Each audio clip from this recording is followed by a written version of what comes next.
Have you ever stopped to think about how much of your anguish comes from obsession with control? No, I'm not just talking about external control work, bills, routine, but internal control. The suffocating need for certainties, to know what will happen tomorrow, to perfectly understand who you are, what you want, where you're going. Society has taught you to seek definitive answers, as if life were a mathematical equation. But the truth that few have the courage to face is that this obsession with certainty distances you from what you desire most: peace. Perhaps you are tired, exhausted from trying to predict the unpredictable, from crafting perfect plans that crumble at the slightest breath of chance. Maybe you are living in the limbo of anxiety, where every uncertainty becomes a threat, where the unknown seems like an enemy to be defeated. But what if the problem isn't the uncertainty? What if the real poison is your refusal to accept it? Michel de Montaigne, a French thinker from the 16th century, understood this before any of us. While the world around him sought dogmas, absolute truths, closed systems, he did something rare. He looked inward, observed his own mind, fears, inconsistencies, and dared to write about all of it with brutal honesty. Not as someone who has the answers, but as someone who learned to live better with the questions. And that's what you need now. No more certainties, but a new relationship with what cannot be controlled. In this video, I want to propose a different path, a lighter and much braver way to face life. I want to show you through Montaigne's wisdom that when you stop resisting the unknown, something changes. Anxiety loses its grip, pressures diminish, and for the first time in a long time, life begins to seem simpler. But be careful. This simplicity doesn't come from the outside. It's not a change in the world. It's an internal revolution. And it starts now when you decide to let go, abandon the illusion of control, and walk with me not towards answers, but towards a new way of being in the world. Are you ready? Because this journey, unlike anything you've been taught, begins with a single phrase: I don't know, and that's okay. Montaigne was not an ordinary philosopher. He did not ascend to pulpits, create complex systems, or try to force the world into rational formulas. He wrote from within his own skin, sitting in his library, surrounded by books and silence. Michel de Montaigne decided to investigate the most unstable and mysterious object that exists: himself. His texts are not treatises, they are mirrors. He did not write to convince you, but to invite you to think, to doubt, to question, to look within yourself without fear, or rather, despite the fear. Unlike other thinkers who sought universal truths, Montaigne embraced the opposite. He did not know, and the more he lived, he realized that knowing little about the world, and even less about himself, was not a flaw. It was rare wisdom. Que sais-je? He constantly asked, what do I know? Not as a provocation, but as a starting point, because admitting ignorance for him was not an intellectual failure. It was a liberation. It was stopping the pretense, stopping the maintenance of masks. It was lifting the burden of having to be someone right, complete, impenetrable. The modern world rejects this humility. We live in a time when one must have an opinion about everything, a stance on everything, certainties as sharp as blades. But Montaigne offers us the opposite, the chance to be human before being ideological. He believed that our fragility, our doubts, our contradictions are not weaknesses to be corrected, but essential parts of what makes us truly alive. And perhaps that is exactly what you need to hear right now. That you no longer need to uphold false certainties to be worthy. That you don't need to know everything to move forward. That it's okay to be incomplete. Montaigne allowed himself to change his mind. He contradicted himself. He admitted that what he thought yesterday might not hold true today. He understood the natural movement of the human mind, which molds, adapts, and transforms. And instead of fighting against it, he embraced it with kindness, with irony, with astonishment. He knew that living is not about dominating the world with solid ideas, but about navigating it with an open mind and an attentive heart. And that is why Montaigne is so necessary today. In a time when everyone shouts, he whispers. In a time of hard certainties, he teaches the lightness of doubt. And if you are feeling lost, crushed by the demands of being someone stable, defined, unchangeable, perhaps what you lack is not direction, but freedom. The freedom to change, to not know, to simply be. But Montaigne does not just invite us to doubt, he warns us about the price of fleeing from it. Because the more we try to control life, the more suffering we generate. And that is exactly what we are going to talk about now. The silent suffering that arises from the desperate attempt to control the uncontrollable. If this content is making sense to you so far, please hit that subscribe button and turn on the notification bell so you don't miss future videos like this one. Your support means the world. You try to control everything, don't you? Tomorrow, other people's reactions, your career, your body, your feelings, even what doesn't depend on you. And the more you try to hold the reins of life, the more it slips away. It's like trying to grasp water with your hands. The tighter you squeeze, the more it flows away. Have you noticed how much this costs you? This obsession with control is not just exhausting, it's toxic. It turns you into a prisoner of unrealistic expectations, a permanent inspector of everything that could go wrong. And this has a name: anxiety. Anxiety, at its core, is the fear of the unpredictable. It's desperation for guarantees in a world that offers none. Most people live in this constant state of alert, trying to anticipate every curve in the road, as if that could prevent the accidents of the soul. But Montaigne knew something that modern psychology only confirms centuries later. Living in an attempt to predict the future is to live in a state of war with reality. You see, human suffering doesn't come only from what happens to us. Often, it comes from our futile struggle against what happens. It's the desire for life to be different from what it is. It's the denial of the natural flow of things. Montaigne wrote about this with an almost disconcerting frankness. He accepted his pains, losses, uncertainties not as something to be eliminated, but as an integral part of existence. And by doing so, he freed himself from the burden of resisting everything. Have you noticed how the most controlling people are also the most tense, the most exhausted, the most inflexible? They don't relax because they believe that if they're not always in control, something bad will happen. But this belief doesn't protect it in presence. Montaigne, on the contrary, proposed a conscious surrender, not cowardly resignation, but a courageous acceptance that the world is not your slave, and that your mind needs to learn to flow, not to dominate. And here lies the cruel irony. The more you try to control, the more frustrated you become. And the more frustrated you are, the more you think you need control. It's a vicious cycle that swallows you whole.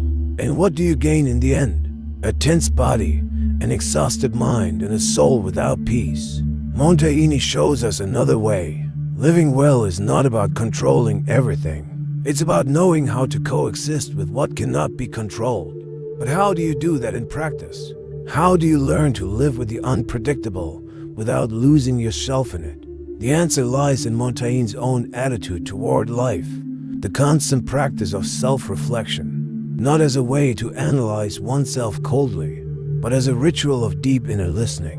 While the world cried out for certainties, Montaigne withdrew into silence to observe what was within him. And what he found was not immediate clarity, but a whirlwind. Contradictions, fears, confused desires, inexplicable impulses, all those things that most prefer to hide or ignore. He chose to confront head-on, but not as one who judges, as one who listens. Montaigne's great genius was not in creating theories about the human mind. It was in having the courage to become a living experiment of the human condition. He transformed himself into a field of study, and his writing became a mirror.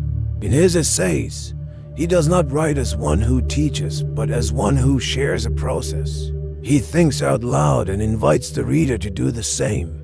He did not want to shape minds. He wanted to free them by narrating his own doubts, his most intimate impulses, his changes of opinion, and even his moments of weakness. Montaigne shows us something revolutionary. You do not need to be right all the time. You just need to be present with yourself. This practice of constant self-observation without filter and without mask is one of the deepest forms of self-knowledge that exists. But be careful. Observing yourself is not about torturing yourself with criticism. It is about learning to look inward with honesty and compassion. It is about realizing when you are trying to deceive yourself, when you are pretending to know what you do not know, when you are forcing yourself to maintain an image that no longer represents you. Montaigne wrote to free himself from these shackles. He said, "I am human and nothing human is alien to me." In other words, everything that resides in you, no matter how confusing or uncomfortable it may seem, is a legitimate part of who you are. And do you know what is the most powerful aspect of this practice? It dissolves shame. When you begin to observe yourself with sincerity, you realize that much of your suffering comes from the attempt to be something idealized, from following an unrealistic model of emotional, intellectual, or moral perfection. Montaigne reminds us that we are not marble statues. We are mutable, flawed beings and beautifully imperfect. The simplicity we seek begins when we stop fighting against our own nature. And here comes a powerful key. This acceptance is not passivity. On the contrary, it is the first step toward any real transformation. Because only those who see themselves clearly can change authentically. Only those who embrace their shadow can walk toward the light.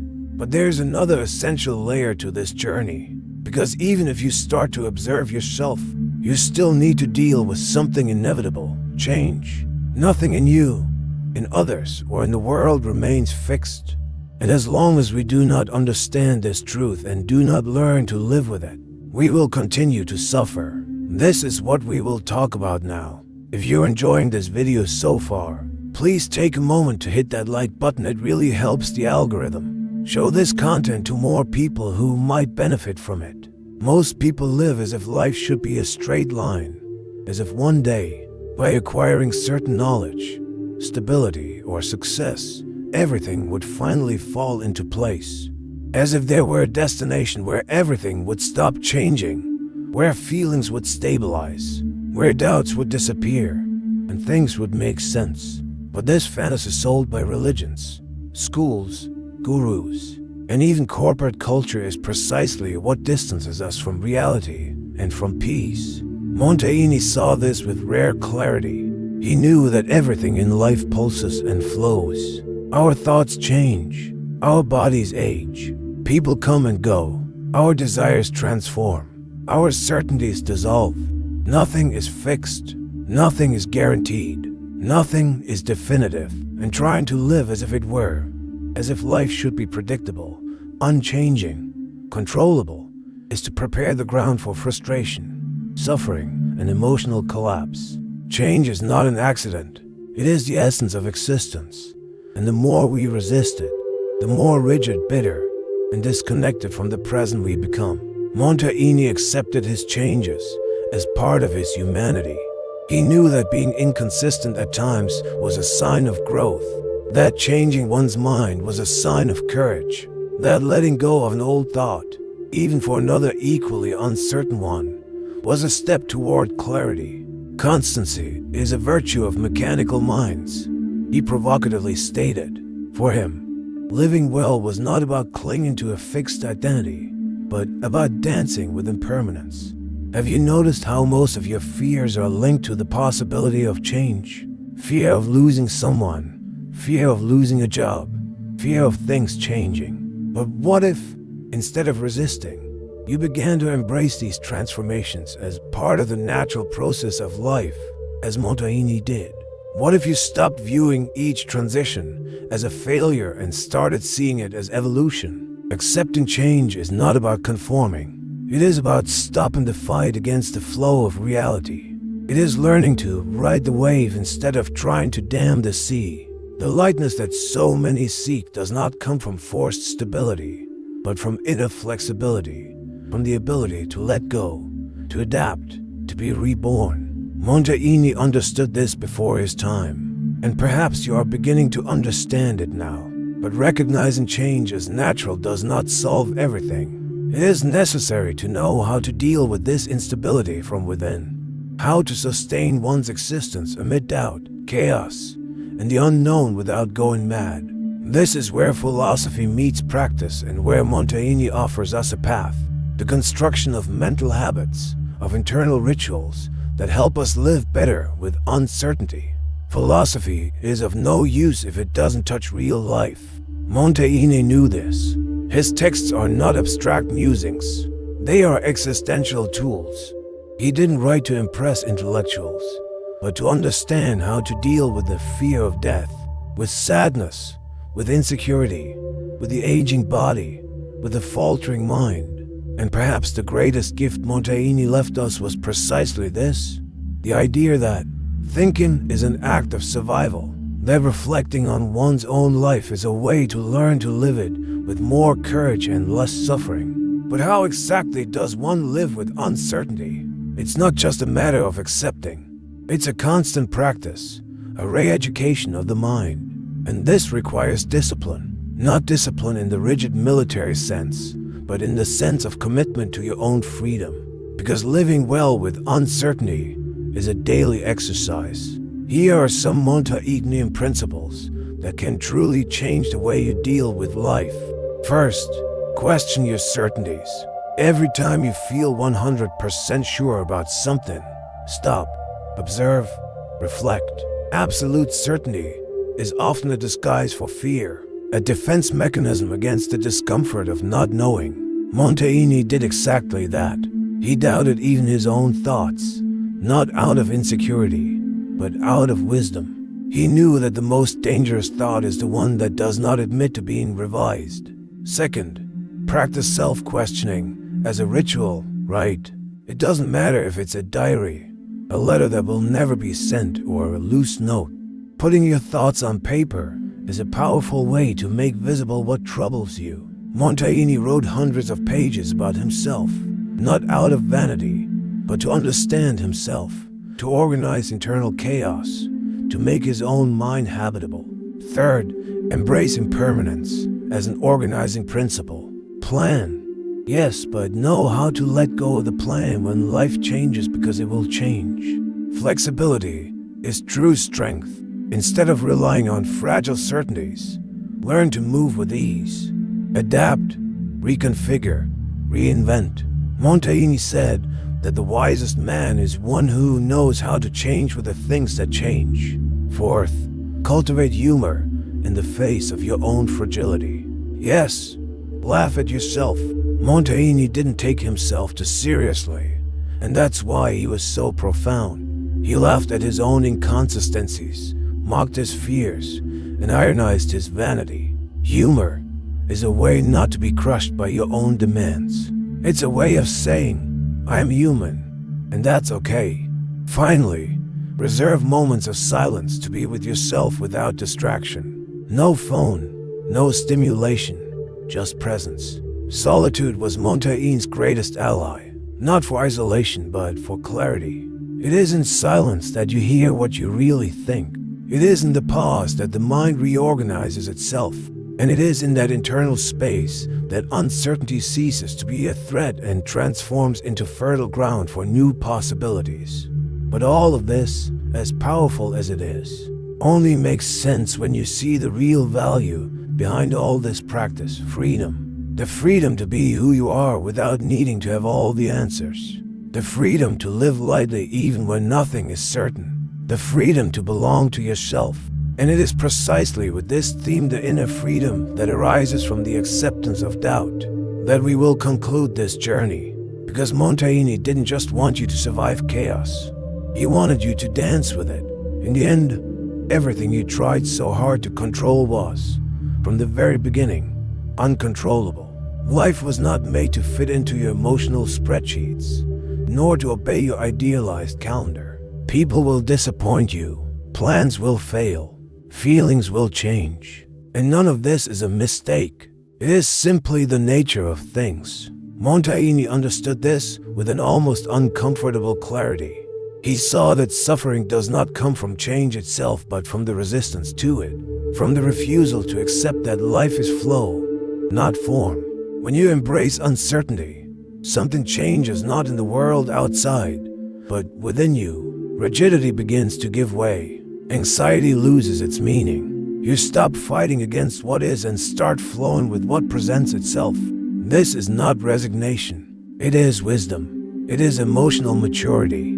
It is freedom. The freedom to live without the burden of having to understand everything, to not need a label for every feeling, an explanation for every pain, a right path for every choice. Life does not demand perfection from you. It only asks for presence. The simplicity we seek so much is not outside. It is not in a life without problems, in an impeccable routine, or in a completely planned future. It is in the moment you allow yourself not to know.